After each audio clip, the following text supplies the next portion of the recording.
नमस्कार, IND special देख रहे हैं आप। मैं हूं विवेक आपके साथ। तो थमा शोर और अब किसका जोर, खैरागढ़ की लड़ाई है और तीनों राजनीतिक दल यानी कि बीजेपी, कांग्रेस और जेसीसीजे तमाम दिग्गज अपने सभी चुनाव प्रचार को पूरी तरह से यहां पर उन्होंने कैद किया, जनता के बीच पहुंचे, तमाम वादे भी गिनाए और बातें कुछ इस तरह की भी हुई कि किसने क्या किया, किसने क्या नहीं किया, यानी आरोप प्रत्यारोप का दौर भी चला।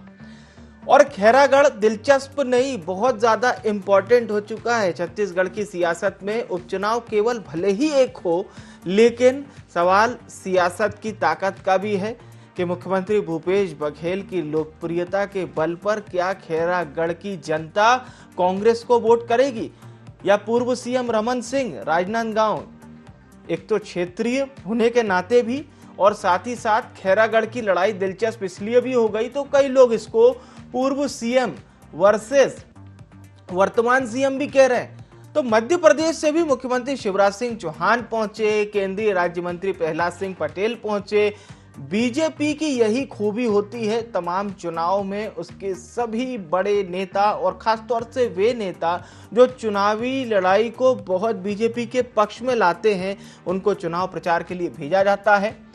लड़ाई इसलिए भी दिलचस्प है कि 2023 से पहले क्या ये खैरागढ़, कुछ लोग कह रहे हैं कि सेमीफाइनल भी है, इससे एक लिटमस टेस्ट भी हो जाएगा जिसमें बीजेपी और कांग्रेस आखिर कौन है इस लड़ाई में बिल्कुल सीधे सीधे, और जनता किसे अपना बिल्कुल न केवल सत्ता में बनाने से पहले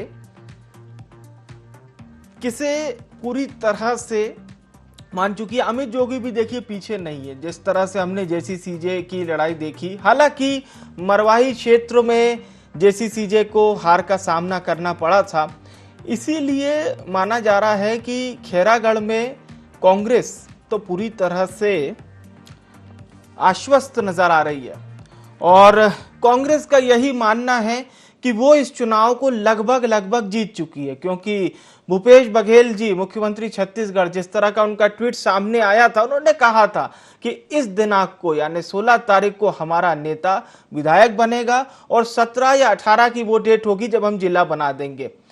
अंबिका मिश्रा हमारे साथ जुड़ चुकी हैं, रायपुर से हमारी संवाददाता। अंबिका, अगर हम तीनों पार्टियों की बात करें यानी बीजेपी की, जेसीसीजे की और कांग्रेस की, तो कांग्रेस तो पूरी तरह से एक्साइटेड है और कांग्रेस के कई नेता ये मान के चल रहे हैं कि वो तो ये चुनाव जीत चुके हैं। जी विवेक, मैं आपको बता दूं कि छत्तीसगढ़ में खैरागढ़ विधानसभा उपचुनाव की मतदान की तिथि जो है 12 अप्रैल को घोषित की गई है, जिसका जो प्रचार जो है उम्मीदवारों के द्वारा किया जा रहा था और साथ ही साथ राजनीतिक पार्टियों के कद्दावर नेताओं के द्वारा भी वहां पर प्रचार प्रसार लोगों के बीच में जाकर के किया गया है। यदि हम बात करें खैरागढ़ विधानसभा चुनाव की, तो तीनों पार्टियों ने अपना दमखम अपनाया है। जेसीसीजे की बात करें, कांग्रेस की बात करें या भाजपा की बात करें, लेकिन इसमें मोड़ तब आया जब कांग्रेस ने अपने 29 बिंदुओं के घोषणा पत्र पर सबसे पहले बिंदु में रखा कि खैरागढ़ को अगर कांग्रेस की जीत होती है तो खैरागढ़ को जो है जिला घोषित कर दिया जाएगा। जिसके बाद से सारे जो खेल है, जो पूरा पाशा जो है एक तरफा हो गया। अब हम कह सकते हैं कि जेसीसीजे जो है, जो पहले जो कयास लगाई जा रही थी कि खैरागढ़ विधानसभा उपचुनाव में त्रिकोणीय संघर्ष देखने को मिलेगा, लेकिन कांग्रेस के घोषणा पत्र जारी होने के बाद में अब ये जो टक्कर है वो सिर्फ भाजपा और कांग्रेस के बीच में रह गई है, जहां पर अब भाजपा और कांग्रेस के कद्दावर नेता जो हैं अपनी अपनी जीत का दावा कर रहे हैं। उसी तर्ज पर मुख्यमंत्री भूपेश बघेल ने ट्वीट करके भी ये जानकारी दे दी और उन्होंने अपनी जीत के प्रति जो है पूरी तरह से आश्वस्त नजर आ रहे हैं। बिल्कुल। उसी प्रकार से अगर हम भाजपा की बात करें तो भाजपा भी जो है लगातार जो है इस पर अपनी जीत को लेकर के काफी आश्वस्त नजर आ रही है और वो भी अपनी जीत के दावे कर रही है। लेकिन अब देखना ये होगा कि आगामी 12 अप्रैल को खैरागढ़ की जनता आखिर किसे अपना नेता चुनती है। ये जो है जब 16 तारीख को जब परिणाम घोषित होंगे उस समय हम कुछ कह पाएंगे। जी, एक बात और जरूर बताइए, क्या कई लोग ये भी कह रहे हैं कि ये पूर्व सीएम वर्सेस वर्तमान सिटिंग सीएम का भी चुनाव हो चुका है? जी, हम आपको बता दें कि खैरागढ़ का जो विधानसभा चुनाव है, जैसे कि मुख्यमंत्री भूपेश बघेल ने कहा था, अभी तो हम सेमीफाइनल खेल रहे हैं, फाइनल खेलना अभी बाकी है। तो हम इसमें कह सकते हैं कि इस बार जो है पूर्व मुख्यमंत्री और वर्तमान मुख्यमंत्री के बीच में एक कड़ा टक्कर देखा जा रहा है, जहां पर खुद पूर्व मुख्यमंत्री डॉक्टर रमन सिंह के क्षेत्र में जाकर के अभी वर्तमान मुख्यमंत्री जो है वो अपनी जीत का वहां पर दावा कर रहे हैं। तो हम कह सकते हैं कि आगामी जो विधानसभा चुनाव 2023 की रणनीतियां जो है यही खैरागढ़ विधानसभा से तय की जाएंगी, जिसका जो परिणाम आगामी विधानसभा चुनाव 2023 में देखने को मिलेगी। तो हम कह सकते हैं कि इस बार जो है बिल्कुल बिल्कुल कांटे की टक्कर जो है ये बड़ी अच्छी बात आपने कही देखने के लिए कि मिलेगी। 2023 की सरगर्मियां यहीं से तय हो जाएंगी। बने रहिएगा अंबिका, हमारे साथ के शर्मा जी जुड़ चुके हैं, छत्तीसगढ़ के वरिष्ठ पत्रकार हैं। शर्मा साहब का बहुत स्वागत है IND 24 में। शर्मा जी, क्या आपको भी ऐसा लगता है सर, क्योंकि रमन सिंह जी एक लंबा करियर मुख्यमंत्री इतने वर्ष तक बने रहे राजनांदगांव, और फिर आ जाइए अब भूपेश बघेल जी पर, मुख्यमंत्री हैं, सारे उपचुनाव कांग्रेस जीत चुकी है, मरवाही क्षेत्र यानी JCCJ और जोगी जी का गढ़ वो जीतना कांग्रेस के लिए बहुत बड़ी उपलब्धि थी। और अभी हम इसे भी अगर JCCJ का गढ़ कहें तो बहुत अतिशयोक्ति नहीं होगी। तो क्या लगता है सर, पहले तो ये बताइए, क्या भूपेश बघेल जी जिस तरह घोषणा करके आए हैं उसका फायदा कांग्रेस को मिलेगा? देखिए विवेक जी, सबसे मेन बात यह है कि खैरागढ़ का उपचुनाव एक हाई प्रोफाइल हो चुका है। और जो आपने एक लाइन कहा कि JCCJ का गढ़ तो नहीं कर सकते, वो देवव्रत सिंह का राजघराने का प्रभाव था, जिसके चलते हुए ये देवव्रत से आए। वो घर यदि कहेंगे, यदि पीठ की बात करेंगे तो ये रमन सिंह का पीठ कहा जा सकता है, जहाँ खुद सांसद रहे हैं और उसके बाद उनके सुपुत्र भी सांसद रहे खैरागढ़ से। अब वहां पे देखिए 2008 में यही उपचुनाव जो है भाजपा के प्रत्याशी जो अभी है वो जीते थे, कोमल जंगेल जी उपचुनाव जीते, उसके बाद मेन चुनाव जीते, उसके बाद 2 चुनाव हारे हुए हैं। उस समय उन्होंने देवव्रत की पत्नी को हराया था, एक बात है। दूसरी बात यह है कि जो 3 उपचुनाव जो हुए हैं वहां पे ऐसी परिस्थितियां नहीं थी जिस तरह से केंद्रीय नेतृत्व आए, मध्य प्रदेश के मुख्यमंत्री जी यहाँ पे पहुंचे। तो ये स्थिति यहाँ पे खैरागढ़ में जो दिखी अन्य जगह नहीं दिखाई देती। जोगी जी का गढ़ था मरवाही, लेकिन जोगी जी के निधन के बाद वहां पे चुनाव हुआ था। इस कांग्रेस को, वहाँ कांग्रेस की सत्ता यहाँ पे है, ये इसका लाभ उनको मिला है। अब वहाँ की जनता को, जैसे कांग्रेस पहले भी जो 2018 में चुनाव जीती थी तो उसका मेन कारण था उनका घोषणा पत्र। घोषणा पत्र देखेंगे 2500 रुपए धान खरीदी से लेकर ऋण माफी तत्काल करने से, और उनकी जो घोषणा है, घोषणा पत्र भारी रहा है, उसमें आधे पूरे हुए आधे नहीं हुए। जो नहीं हुए हैं, शराबबंदी से लेकर अन्य विषय, बेरोजगारी भत्ता, ये सब भाजपा के पक्ष में जा रहा है, और जो घोषणा इन्होंने पूरी कर दी है वो कांग्रेस के पक्ष में। इसी घोषणा पत्र के महत्व को समझते हुए कांग्रेस ने एक बड़ा ऐलान यहाँ पे किया है कि हम 24 घंटे में जिला कर देंगे, जिला बना देंगे। और पहली बार आप देख रहे होंगे कि किसी चुनाव में टाइम बाउंड घोषणा पत्र की बात आ रही है। इसका मतलब है आने वाले जब चुनाव होगा तो समयबद्ध आपको कार्यक्रम 5 साल में क्या करेंगे, आप घोषणा 5 साल में पूरा करेंगे कि 1 महीने में करेंगे। जैसे भाजपा आरोप लगा रही है 2500 रुपये बेरोजगारी भत्ता यदि मिलता पहले महीने से, तो अब 3 साल तक कितना पैसा हो जाता है एक बेरोजगार का, इतना उधारी है, ये बात वहां पे उठाया जा रहा है। इसके साथ ही वहां पे जातिगत समीकरण भी है। लोधी समाज कब तक रहा है, राजघराने के अतिरिक्त यदि कोई वहां पे विधायक बना है तो लोधी समाज का रहा है। अब चाहे 2013 में गिरवर जंगेल हो, चाहे कोमल जंगेल, उसके बाद 2 बार जो जीते उसको देवव्रत सिंह रहे, उससे पहले उनकी माता जी थी, और लगातार राजघराने का कब्जा रहा। 2008 तक कोई भी भाजपा प्रत्याशी नहीं जीता था, केवल राजघराने का, कांग्रेस का कब्जा था। शर्मा साहब, अब स्थिति जी बिल्कुल कंटिन्यू कीजिए अपनी बात जी।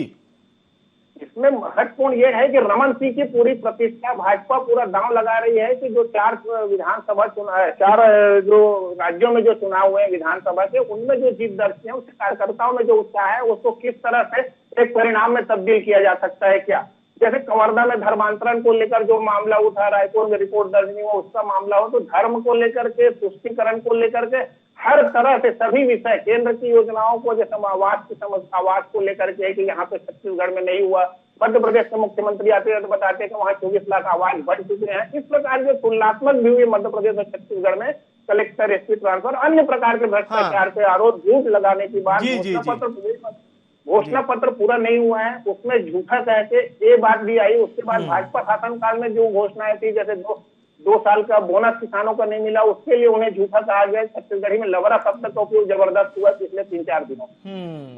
जी ये पूरा स्थिति वहां पे हम देखेंगे तो जातिगत समीकरण भी है। लोधी समाज का जो देखेंगे मैदानी इलाके में अच्छा कब्जा रहा है। उसके बाद कालेवाड़ा जो पहाड़ी क्षेत्र है वहाँ आदिवासी भी है, साहू समाज का भी वहाँ पे है मैदानी इलाके में।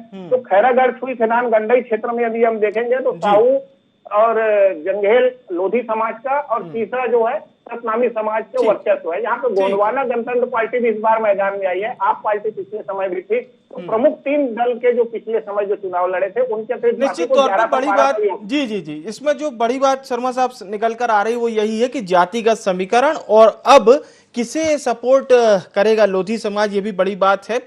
आप हमारे साथ बने रहिएगा। अंशुल मिश्रा जी जुड़ चुके हैं, प्रवक्ता हैं युवा मोर्चा कांग्रेस के। अंशुल मिश्रा जी का बहुत स्वागत है ND24 में। मिश्रा जी, आपकी पार्टी तो खैरागढ़ अभी से मान के चल रही है कि खैरागढ़ तो आप लोग जीत चुके हैं, मतलब आप लोग तो ऐसा लग ही नहीं रहा कि बीजेपी और JCCJ कोई टक्कर दे भी रहा है। जी, उसके पीछे का बहुत बड़ा कारण है, जैसा कि आपने कहा कि हमें ऐसा लग रहा है कि हम खैरागढ़ जीत चुके हैं। भारी जन समुद्र का, जनता जनार्दन का हमको समर्थन और बीजेपी के जो आला कमान के नेता हैं जो अपने आप को मामा कहते हैं, उनको परसों में सुन रहा था मध्य प्रदेश के मुख्यमंत्री, कल मैं उनको सुन रहा था, तो उनके वक्तव्य में एक बात बहुत झलक कर आ रही थी। वो धर्म की बात कर रहे थे, वो कबरदा की बात कर रहे थे, वो जाति समूह की बात कर रहे थे। तो कहीं ना कहीं उसमें से यह दिख रहा था कि इतना बड़ा नेता जब ऐसे उपचुनाव में आकर इस प्रकार की बातें करता है तो यह समझ जाना चाहिए, चाणक्य शास्त्र कहता है कि सामने वाले विपक्षी दल के पास राजनीति करने का कहीं ना कहीं कोई मुद्दा नहीं बचा है। तो आज कहीं ना कहीं वो राजनीति करने का उनके पास कोई मुद्दा ही नहीं बचा है। हमने क्या किया है, हमने क्या कहा है, हमने जाति, धर्म, समूह, समुदाय से उठकर एक लाइन में कहा है कि 15 तारीख को हम चुनाव जीतेंगे और 16 तारीख को हम उसे जिला घोषित कर देंगे जी। तो जब जिला घोषित होगा तो उसमें चाहे वो अलग अलग जाति जीतेंगे, 17 तारीख को जिला घोषित कर देंगे। जी मिश्रा साहब। जी मिश्रा जी कंटिन्यू कीजिए बात। वह जिला घोषित हो जाएगा तो उसमें अलग अलग जाति, धर्म, समुदाय जो भी व्यक्ति विशेष है उनको सबको फायदा मिलेगा। परसों पटेल साहब केंद्रीय मंत्री आए हुए थे। केंद्रीय मंत्री जी ने तो यह कह डाला महोदय, हास्यास्पद बात है यह कि छत्तीसगढ़ में किसानों को अगर 2500 रुपए समर्थन मूल्य मिल रहा है तो उससे छत्तीसगढ़ बर्बाद होते हुए नजर आ रहा है। तो आप सोच लिए इनकी राजनीति करने का स्तर कहाँ है। और 4-5 दिन पहले मैं एक बात और सुन रहा था, बीजेपी के आला कमान के एक प्रवक्ता है, नाम लेना नहीं चाहता मैं उनको, वो यह कह रहे थे कि देवराज सिंह जी के निधन से जनता जनार्दन को, वहां पर गंडाई की जनता को, छुई खदान की जनता को कहीं ना कहीं फायदा हुआ है। मैं तो यह पूछना चाहता हूं आपके माध्यम से बीजेपी के आला कमान के नेताओं से कि किसी व्यक्ति विशेष के निधन से किस व्यक्ति को फायदा हो सकता है, यह बात मुझे समझ में नहीं आती। जब कोई राजनीतिक दल इस प्रकार की मनगढ़ंत कहानियां गढ़ने लगता है, इस प्रकार की बातें करने लगता है और विकास से वह बहुत अछूता हो जाता है, बहुत दूर हो जाता है, तो यह समझ लेना चाहिए कि आपका जीत का मार्ग जो है प्रशस्त होते हुए नजर आ रहा है। इसी भरोसे के साथ हम लड़ रहे हैं और आने वाले इस वक्त में जनता जनार्दन और आप भी साक्षी रहेंगे कि हम कहीं ना कहीं जीत जाएंगे। चलिए ठीक है सर, 16 तारीख को जब काउंटिंग होगी एक बार फिर से हम चर्चा करेंगे। बने रहिएगा आप हमारे साथ। केदार गुप्ता जी भी हमारे साथ जुड़ चुके हैं, प्रवक्ता हैं भारतीय जनता पार्टी के। केदार जी का बहुत स्वागत है। केदार जी, अभी आप अंशुल मिश्रा जी को सुन रहे थे, कांग्रेस की बॉडी लैंग्वेज तो सर वाकई में ऐसी लग रही है, वो तो कह ही नहीं रहे कि बीजेपी हमें कम्पीट भी देने जा रही है, हमें कोई मुकाबला नहीं, हम तो जिला बना देंगे, पहले हम जीत जाएंगे। मतलब साधारण तौर पर 16 तारीख को क्या होने वाला है ये कांग्रेस को अभी से पता है। मुझे तो खैर, मैं खैरागढ़ में ही हूँ लगातार जी, और कांग्रेस तो पहली बार देश के नक्शे से ही बाहर हो रही है और उसे कोई रबर से मिटा नहीं रहा है। ये नक्शे से, रबर से मिटा दो, पर जनता उसको पसंद नहीं कर रही है और वही हाल छत्तीसगढ़ में हो गया है। ये माननीय प्रहलाद पटेल जी की बात कर रहे हैं कि 2500 दे रहे थे, मैं तो उनकी सभा में था, चारों सभा में था, उन्होंने कहीं ऐसा नहीं कहा। तो ये कांग्रेसी ये षड्यंत्र पूर्वक बात करते हैं और जनता इसको अच्छे से समझ चुकी है। ये जिला बनाने के पीछे पड़ेंगे, जिला बना के चुनाव जीत जाएंगे। और 6 महीने पहले से इन्होंने 4 जिले बनाए, वहां तो एसपी कलेक्टर का नाम बता दें। 6 महीना हो गया जिला बनाए, कौन एसपी है कौन कलेक्टर है बता दें। तो ऐसे जिले बनाते हैं और बनाएंगे भी कैसे। 3 साल में 61,000 करोड़ से ज्यादा का लोन ले डाला इन्होंने। अब ब्याज देने के लिए पैसे नहीं है। संपत्तियां छत्तीसगढ़ प्रदेश की नीलाम हो रही है, अपराध गढ़ बन गया है छत्तीसगढ़। शराबबंदी की बात करते थे वो नहीं है। निश्चित रूप से ये काला जादू करना जानते हैं और काली बातें करते हैं, जो किसी ने कहा नहीं वो ये बात कहते हैं। हमने ये जरूर कहा है कि माननीय देवव्रत सिंह जी को अगर हार्ट अटैक आया है तो निश्चित रूप से कहीं ना कहीं उसको सदमा लगा है उनको। और कांग्रेस पार्टी में जब वो मुख्यमंत्री से मिलने गए थे तो उनको 6 घंटे तक बाहर बिठा दिया था। हमने ये बातें कही है कि देवव्रत सिंह का कांग्रेस ने अपमान किया, और आज भी आपके चैनल में मैं दृढ़ता पूर्वक कह रहा हूँ कि देवव्रत सिंह जी की ये प्रतिमा लगाना चाहते हैं, देवव्रत सिंह जी के नाम से रोड का नाम रखना चाहते हैं। और जब देवव्रत सिंह जी कांग्रेस के नेताओं से मिलने जाते थे तो उन्हें स्वीकार नहीं किया। आज वो रोड बनाने की बात करते हैं, स्मारक बनाने की बात करते हैं। मैं कहता हूँ दोगला शब्द अच्छा नहीं है, पर मुझे दूसरा कोई याद नहीं आ रहा है। वो ऐसे लोग हैं और ये राजनीति में जीतने की बात कह रहे हैं। बेरोजगारी लोगों को कहा था कि 2,500 रुपए भत्ता देंगे, 3 वर्षों में वो पूरा नहीं कर पाए। तो केदार जी, जितनी बातें आप लोग कह रहे हैं, तो क्या जनता भी वहां पर ये मुहर लगाने जा रही है, या इसे सिर्फ बीजेपी के तरफ से आने वाली हवा ही हम समझे? नहीं, वो तो जो आपके क्षेत्र में यहाँ संवाददाता होंगे उन्होंने हाल देख लिया होगा। अरे एक छोटे से उपचुनाव में एक विधानसभा के मुख्यमंत्री जी को 7 दिन रहना पड़ता है, ये क्या संदेश देता है? अगर 3.5 वर्षों में खैरागढ़ का विकास किया है तो छाती ठोक कर जाइए, जनता आपका साथ देगी। ये 7 दिन यहाँ क्या कर रहे थे बैठकर? मैनेजमेंट। और मैं कहूंगा कि डीएफओ यहाँ के जो है वो तो बोरियों में पैसा लेकर बैठे थे और सालेवाड़ा क्षेत्र में जमकर उन्होंने खरीदी बिक्री की है। ठीक है, बने रहिएगा केदार जी हमारे साथ। एक बार फिर से के शर्मा जी का रुख करते हैं और आपके सवाल पर अंशुल मिश्रा जी से भी जवाब लेंगे।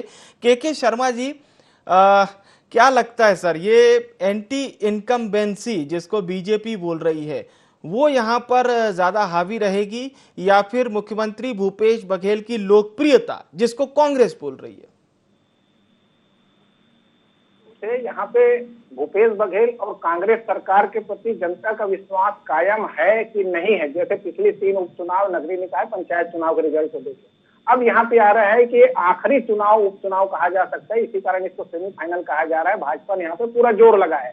इस चुनाव में यदि भाजपा पराजित होती है तो निश्चित रूप से भूपेश बघेल एकमात्र शक्तिशाली नेता के रूप में यहाँ उभर जाएंगे, जिस तरह से राष्ट्रीय स्तर पर उत्तर प्रदेश के अन्य असम में इनका उपयोग किया गया।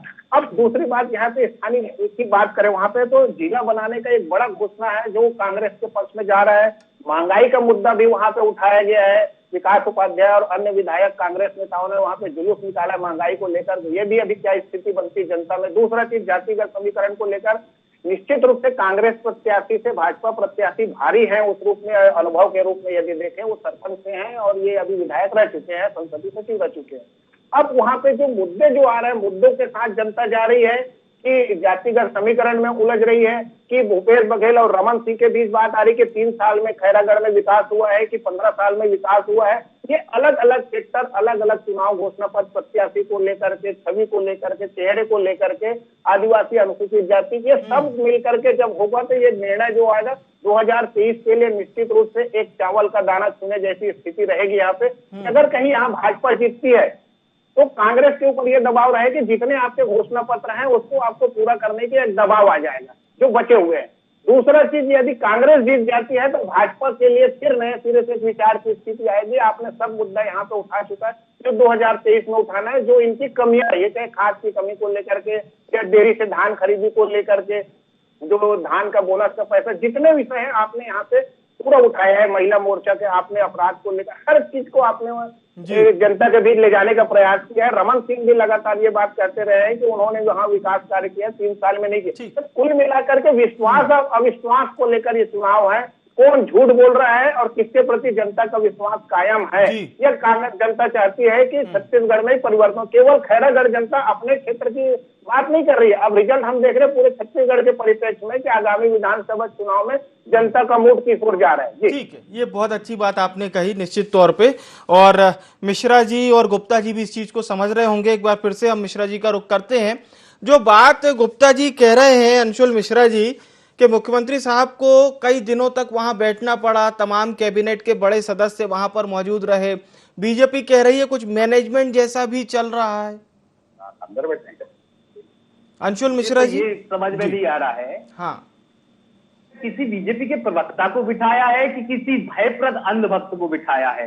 क्योंकि अभी अंधभक्त जी ने कहा कि 56,000 करोड़ का लोन ले लिया, तो अंधभक्तों को मैं आपके माध्यम से यह बता देना चाहता हूं, 1 करोड़ 56 लाख का भी लोन लेना पड़ेगा महोदय जनता जनार्दन की सेवा के लिए, तो हम लेने के लिए बाध्य रहेंगे और लेंगे, चाहे कुछ भी होगा, क्योंकि जनता जनार्दन होती है जमहूरियत में। दूसरी बात, भैया कह रहे थे कि हम झूठ बोल रहे हैं, डीओ पे प्रश्न उठा दिए, अधिकारियों पर प्रश्न उठा दिए।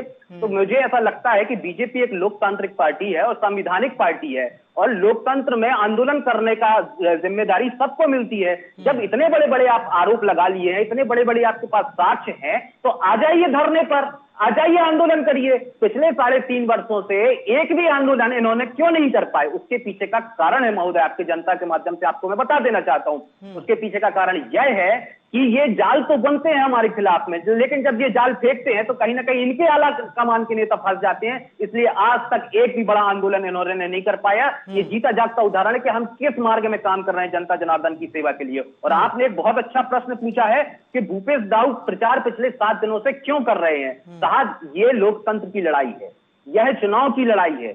इसमें हमारे आला कमान के नेता और एक एक कार्यकर्ता लड़ेगा, जीतेगा और जनता जनार्दन की सेवा करेगा। और भैया ने कहा कि हम झूठ बोलते हैं, इनका झूठ अभी तुरंत के तुरंत पकड़ा गया है। इनके साथी प्रवक्ता ने परसों के न्यूज में यह कहा है कि देवव्रत जी के निधन से सुई खदान और गंडाई की जनता के लिए बहुत अच्छा हुआ है, उनका निधन होना जनता की जनार्दन के लिए अच्छा है। यह शब्द है बीजेपी की पार्टी की, यह गाइडलाइन है। तो यह तय कर लें महोदय, पहले ये तय कर लें कि देवव्रत सिंह जी का जाना उनके लिए अच्छा है कि जनता जनार्दन के लिए अच्छा है। हमारी ओर से तो आज के न्यूज चैनल के माध्यम से मैं उन्हें विनम्र श्रद्धांजलि देना चाहता हूं। ऐसे युग पुरुष के लिए मैं विनम्र श्रद्धांजलि देना चाहता हूं। तो अंधभक्तों को पहले अपने गिरेबान में झांकने की आवश्यकता है, कांग्रेस के ऊपर झांकने की आवश्यकता नहीं है। जिस दिन हम जीत कर आएंगे उसके दूसरे दिन हम जिला बनाएंगे और रमन सिंह जी देखते हुए रह जाएंगे। चलिए ठीक है, तुकबंदी में डालने का बखूबी प्रयास किया। खैर 16 तारीख को नतीजे जब जनता के सामने आएंगे, जनता द्वारा दिए हुए ही, तब फैसला हो जाएगा।